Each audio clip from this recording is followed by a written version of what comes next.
What's up, everybody? Welcome to Believe in Rams, part of the Believe Network. I'm Erin Coscarelli. Of course, you know the drill. Be sure to subscribe, comment, rate, and follow this podcast. You can also catch us on Believe TV and follow us on all the socials.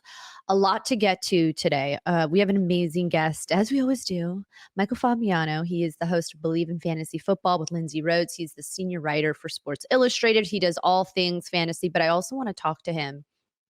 He's very dialed in on trends. He sees things sort of big picture.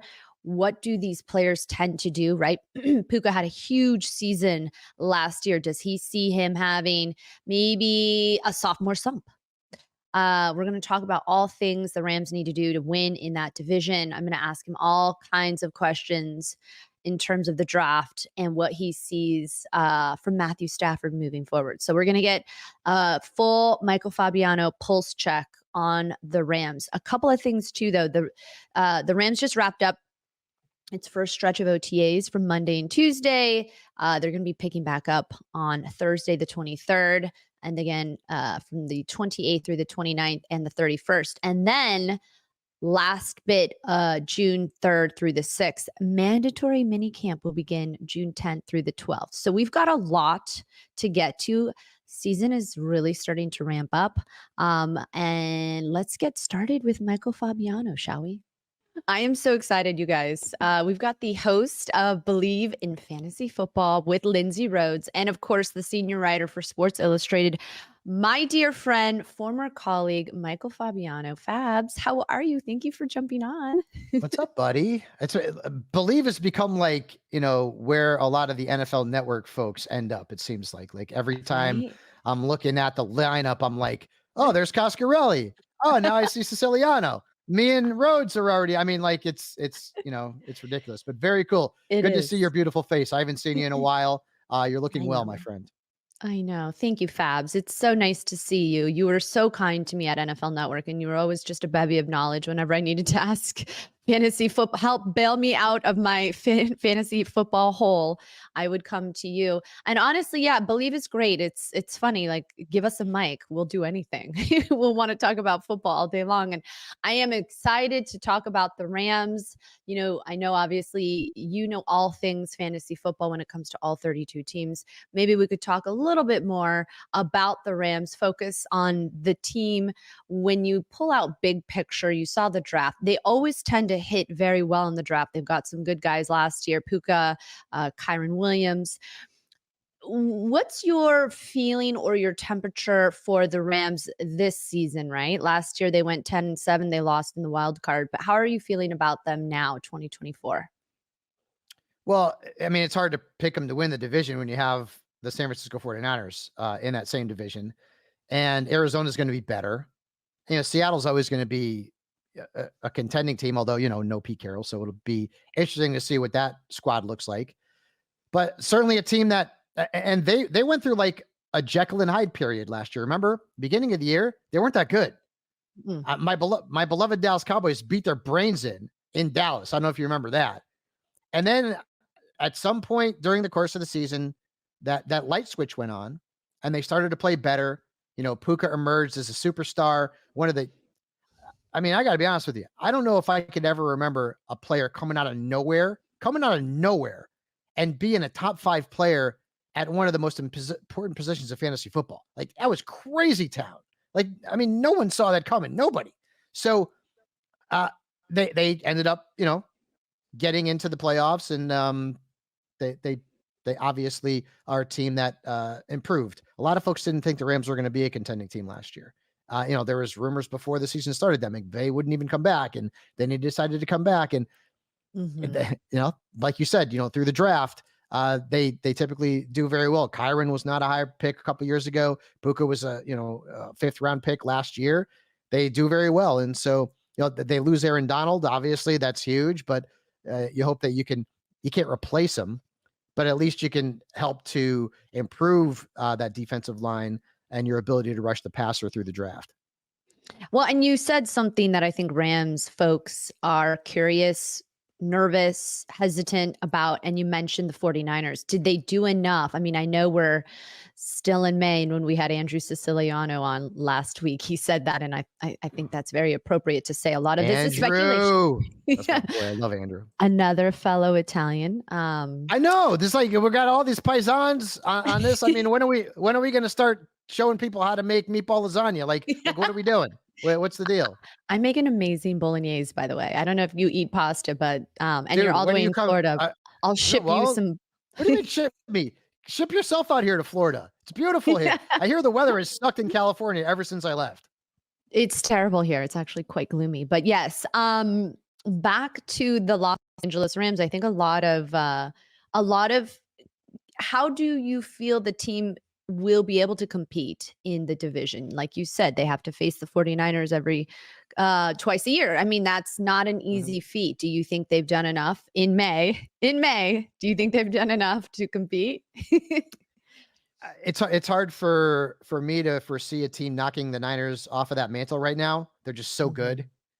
And but I mean, crazier things have happened. I mean, the Houston Texans were actually a playoff team last year. No one saw that coming. The No. NFL is only predictable in its unpredictability every single year. But I do think the Rams are a contender for a playoff spot. I don't think I could go out there and say that they are a contender to knock off the 49ers. Now, injuries happen.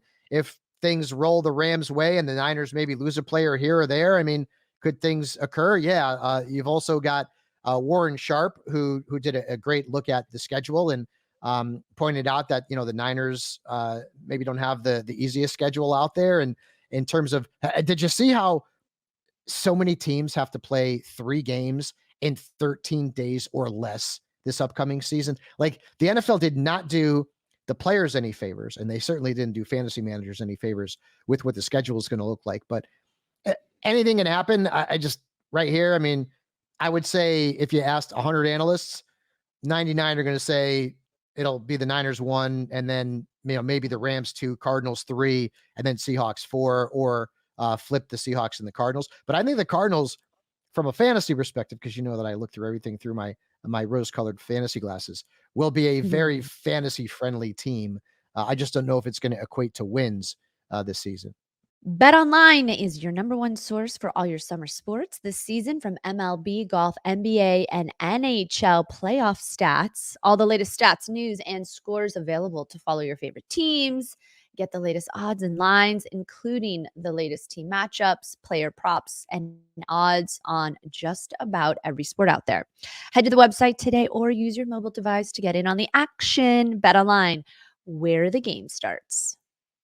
Listen, you just mentioned the mortal nemesis. We're not talking about the Cardinals. I want to know, for the Rams, tell us, put your fantasy rose colored glasses on.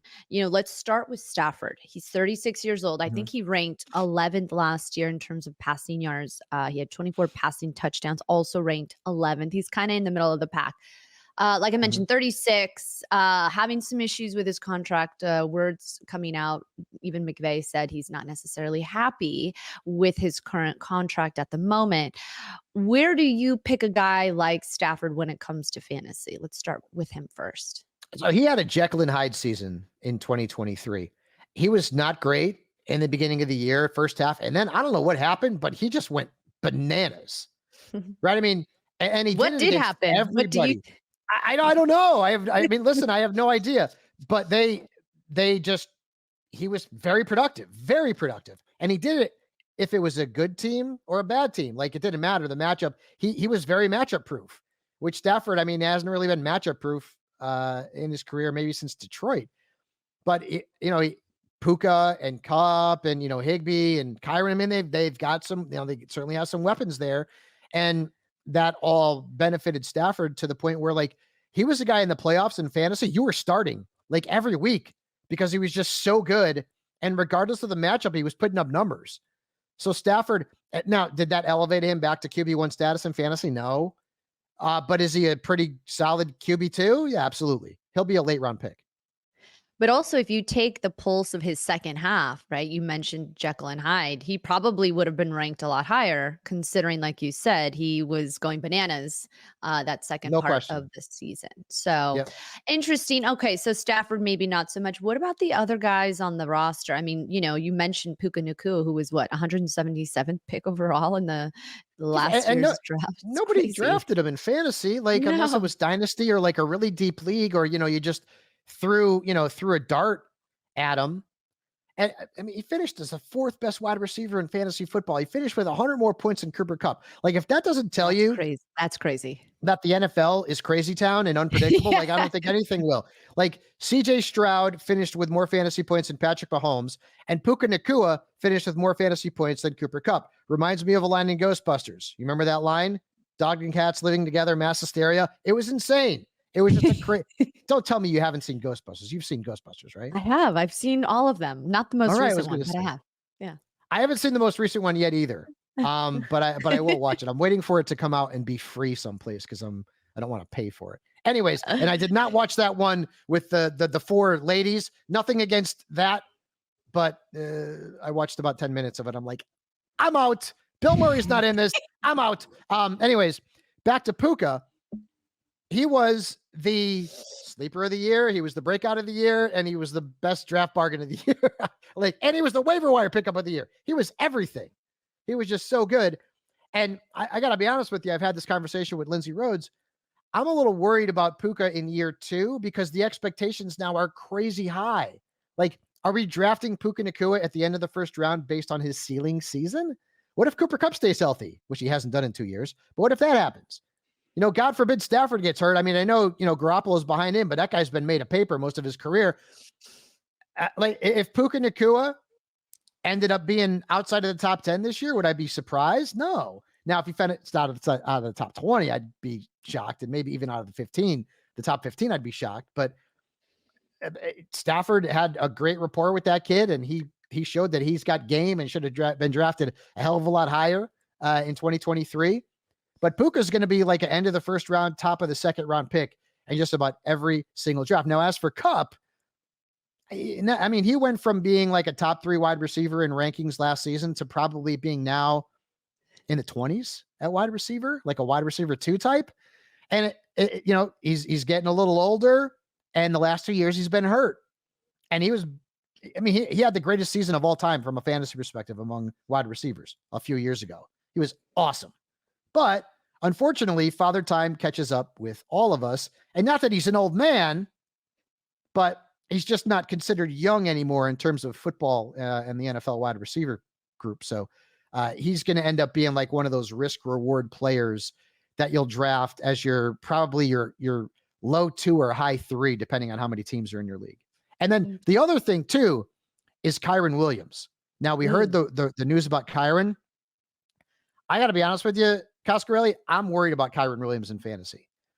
First off, he averaged a touchdown for every 14 touches last year. Christian McCaffrey was a touchdown for every 16. And that's Christian McCaffrey. Kyren Williams cannot keep that up. He can't. Well, he can, but he won't. Let's put it that way. And then you bring in Blake Corum into the mix, and suddenly Kyren Williams is maybe not as attractive as he was a month or 2 ago. Oh, I love when you break this down. First of all, it's like, I know you had to do like a sleeping assignment yesterday, but you're coming in So on bad. You see my fire pictures? right now. Do you Oh, drink coffee? Like, what do you drink in the morning? I need to know. I want no, this I don't level of like excitement. coffee. Hey, I'm a weird person when it comes to things like that. I like coffee ice cream, but I don't like coffee. I like peas, but I don't like pea soup. Like, you understand? Like, there's, I don't know, it's weird, whatever. Sure, sure. But like, I don't drink coffee, and I'm actually really tired. So I had this sleep test at a sleep center last night where they throw all these wires all over you. And they got this big box. I'm like C-3PO from Phantom Menace. So you're not a nerd, so you don't know that reference probably. But it was awful. And then you got this thing under your nose, and you're trying to sleep, and they're shooting air up your nostrils. And, like, I'm trying to fall asleep. They should call it the You're Not Going to Sleep Center, because I couldn't fall asleep. I think I got 5 hours of sleep. It wasn't good sleep. It was enough for them to do the testing and have some results in the next, week to 10 days. But I got back home at like 6:30. I picked up my dog from the neighbor, and then I passed out. I was out, and I didn't wake up till 10. And I never sleep that late. Like I'm up at 7, because my dog is like, I can hear him. The dog is like, hey, buddy, it's 7 o'clock. I gotta go poop, and it's time to eat. It's Get time up. to eat. It's breakfast. And time. so I'm like, all right, I'll get up, Kylo. And but I slept until 10, and I'm still tired. So yeah, I'm excited and yoked up because I'm on with Aaron Coscarelli right now. So that's got me all jazzed up. Trust me, when we're done with this podcast, I got a few things to do for Sports Illustrated, and my ass is going back to the couch, and I'm going to watch the Yankees because they're on right now because it's a day game. That's the part that's very confusing about Fabs. He's an Italian. He doesn't drink coffee. I don't even know if you like pizza, but you like the Yankees, you like the Cowboys, and other things that don't make a whole lot of sense when it comes to first off, I get this all the time. All right, I get it all the time. I'm 50 years old now, Coscarelli. 50. 50. Mike Singletary, 50. Look at the gray hair, though. See? So, all right. My whole we're all mostly Italians, right? My mom's side is all Italian. My dad's side is half Italian. We're all Yankee fans, all of us. And like, I was not going to get away from being a Yankee fan, and not that I would ever want to be getting away from being a Yankee fan. Cowboys, my cousins on my dad's side are all Cowboys fans, and I grew up loving Danny White and Tony Dorsett and Drew Pearson and the Doomsday Defense and Tom Landry with the fedora. I loved all of it, and they were always on TV, so I just ended up being a Cowboys fan. The Lakers, my first game that I ever saw, NBA game, was Lakers, Sixers, 80s finals. Magic played center for Kareem, who was hurt, and I fell in love with Magic Johnson. It's like all those people who are Bulls fans who were never stepped foot in Illinois, like because they love Michael Jordan, or like, all the fans of like the Cavs or the Heat, like because of LeBron. Like, so I just loved, Magic, and I've been a fan of all these teams ever since. I have not switched. I actually talked about that on the fantasy show today, about how like you should not be ever changing a team unless you're in a city where the team leaves. And then I say, okay, then you have permission. But if you start rooting for a team, that's your team. That's it. All right. You don't switch, or you don't have a team in the AFC or a team in the NFC. That's a bunch of crap. So I'm very monogamous. I've got one team, and that's it in all my sports. And I will, I will go down with the proverbial ship with each of those teams. And I have kind of with the Cowboys since 95, because they haven't done jack. Just so you know, I know people are like, oh, you're a Cowboys fan. You're a front runner. We haven't done anything in like freaking 30 years. How can I be a front runner? Any Cowboys fan who started rooting for the Cowboys after 95, all they've had, Aaron, is heartbreak. That's it. That's all they've had is heartbreak. And Jerry Jones, can't stand him. I know. I'm so sorry. I just went on a rant. You did a little tangent, and I appreciate it. Honestly, you know what? I was wondering too, with your sleep assignment, do they like give you melatonin, or you just have to like fall asleep like hardcore? I wouldn't. I should have taken melatonin or something. I didn't even think about it, because like I woke up early yesterday. I was up all day. I worked. I was working outside of the yard. Now my full Italian is like the Italians, the true Italians, they all got gardens. They take care of the yard. That's what the Guineas do, right? My grandfather, he died in his garden, and he wouldn't have wanted to die any other place but in his garden. And so like, I don't have a garden, but I have fruit trees all over my property, everything. I've really like just dove into the whole Italian kind of thing when it comes to being outside and all that. And so I was tired, but I could not fall asleep, because like, it's like the pressure to fall asleep, and you got this thing blowing, air up in your nose and all this other stuff. Anyways, whatever. Regardless, it was touch and go whether we were going to be able to get the incredible Fabs on the show, because we had no idea whether or not he was going to even be awake in time. So I got a text message at like 8 a.m. or maybe 7 a.m. You're like, I'm ready to go. I'm like, okay, cool. Let's do this. Yeah. I haven't seen Fabs in so long. We used to work together on I know. When was last time we saw each other? It's been a long time. It's been a minute. Well, you moved to Florida. You decided to leave us Los Angelinos, which I respect. Although I gotta be honest with you, that was a good decision. I miss my stepson Matthew terribly, and I miss my friends, but I had enough of California. I'm good. We missed you. Yeah, we miss you, and we also are wondering with regards to Tyler Higbee. Let's go back to the Rams. Look, the transition back to the Rams. This is called the Believe in Rams podcast, Fabiano. Not Cowboys, not fantasy football. It's not Believe in sleep apnea. It's Believe in Rams. Well, Higbee's banged up, and Yep. Higbee also can be like a Jekyll and Hyde kind of player, right? Like there's times when he's been very valuable in fantasy. There's been other times where he's not. I don't even know if he's draftable as more than like a late round tight end 2 at this point. Yeah. Yeah. Is there anyone on, I mean, because you mentioned the possible sophomore season slump of Puka potentially. And even your perspective on Kyren is actually really interesting. So where would you select and who are the top, would you say, 3 or 4 guys on the Rams roster, and where would you select them? So Puka's going to go first, and he'll end up being like a late first round, early second round guy, like right around that wheel. And then the next player off the board will be Kyren.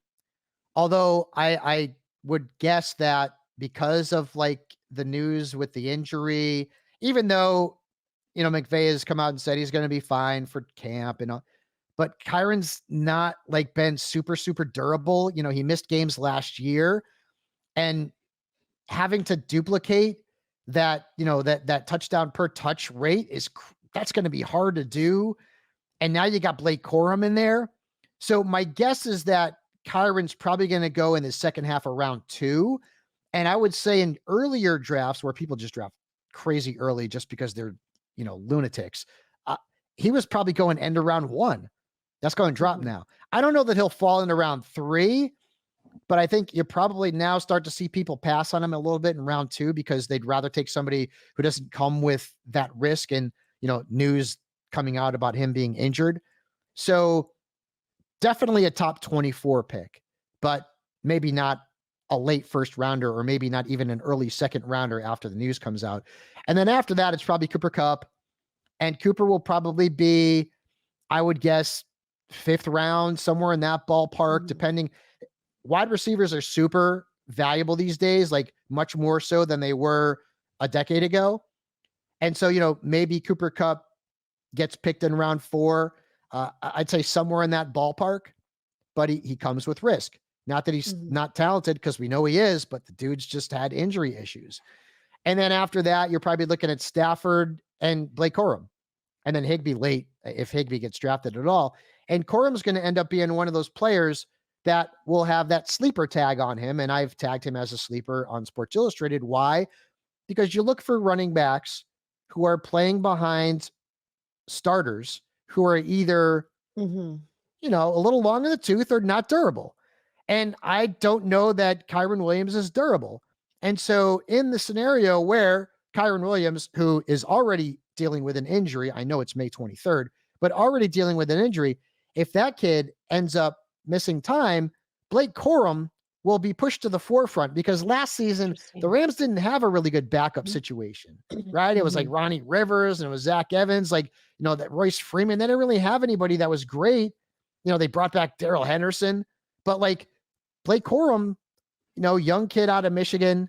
I'm sure, Jim Harbaugh gushes about him, and they are in a position now where, like, if Williams goes down, Blake Corum could end up getting thrust into a really prominent role in a pretty good offense that had success on the ground, especially in the red zone last season. Yeah, that's interesting for sure. Keep an eye, stash Blake Corum. And yeah, I mean, McVay has downplayed the Williams injury, but like you said, what's going on there based on some of his durability issues last season. It's definitely something to just put in the back of your mind in case something goes down. So, yeah, because remember too, like I always say this, I've said this for forever, and I've been doing this for well over 20 years. You always have to somewhat beware of the magical season. And Puka Nacua is coming off a magical season. And Kyren Williams is somewhat coming off a magical season, although he missed time, but he was still super productive when he played. And a lot of times, Costco, like those kind of seasons are really hard to duplicate. We see it time and time again, where unless you're like an elite player, like a McCaffrey, it becomes very difficult to to go back to back with a big season, especially when that first big season kind of came out of nowhere.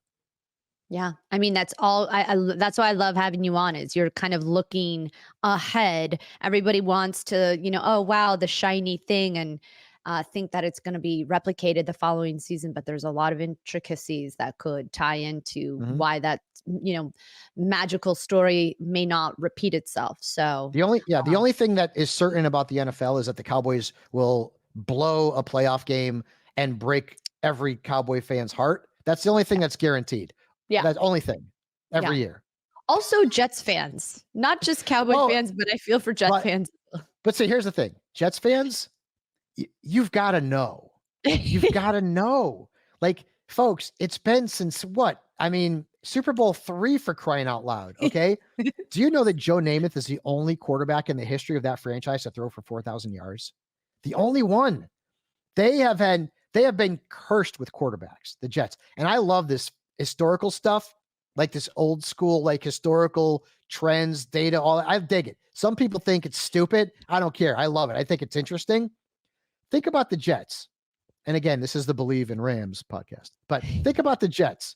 Well, hey, listen, Joe Namath played for the Rams for like 2 seconds. So, I mean, I guess you can tie it in like that. But when they got Rodgers, we're going to the Super Bowl. 4 plays in, Achilles. They draft Zach Wilson. I mean, I don't know why the hell they drafted that kid. That was the dumbest move this side of the Yankees trading for Josh Donaldson. I mean, it was so stupid. And you knew it wasn't going to work out. And when they draft a quarterback highly, it never works out. Sam Darnold, he's a journeyman. Never worked out. Mark Sanchez, best known for running into the hindquarters of his offensive lineman, right? Butt fumble. The butt fumble. Geno Smith, Yeah. never was any good until he had that one good year in Seattle. I mean, you can go back and back and back. Like, it doesn't matter. Like, Ryan Fitzpatrick is the best fantasy quarterback that they have had. Think about that. Ryan Fitzpatrick, who's been on 75 teams. Even Brett Favre, who is a Hall of Famer.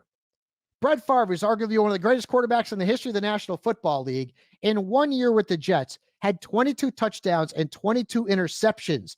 And 6 of those touchdowns came in one game against the Cardinals. He was awful with the Jets. He was statistically, he was bad. And then he said, I'm getting the hell out of here. He went to Minnesota the following year, and he was awesome. The Jets are I know. cursed at quarterback, man. I know. Aaron Rodgers yesterday was it was interesting to hear him talk. I know this is a Rams show, but I digress. It is the one thing you can count on that we will never know what's going to happen, and also we will know that the Jets and Dallas Cowboy fans tend to be heartbroken each and every season. So And hopefully, the Jets have like a really hard stretch too. The first 3 games, I think they play 3 games in like 11 days or 12 days or something like that. So they are going to come out of the gate. And, I mean, I guess that's a good thing at the start of the year when the guys are probably the freshest they'll be all year. But yeah, they're one of those teams that has, 3 games in a short period of time, and it's the first 3 weeks. yeah. Yeah. Well, listen, I know we're in May, but no one better to have on the show to break down what to expect coming up this season and really just get a pulse of how the team is going to look fantasy perspective, but also reality perspective. You're my number 1 selection, Michael Fabiano. Thank you for jumping on. I appreciate you. Get some sleep. That's so sweet. Wait, how do I do this? Is that how do you do it like that? Is that like what they do now with the heart? I don't know how to do it. I'm not. Oh, but then cool, you know what we could do? We could do it like that's this, and then. Wait, then can we? like, Wait. You see what I'm doing?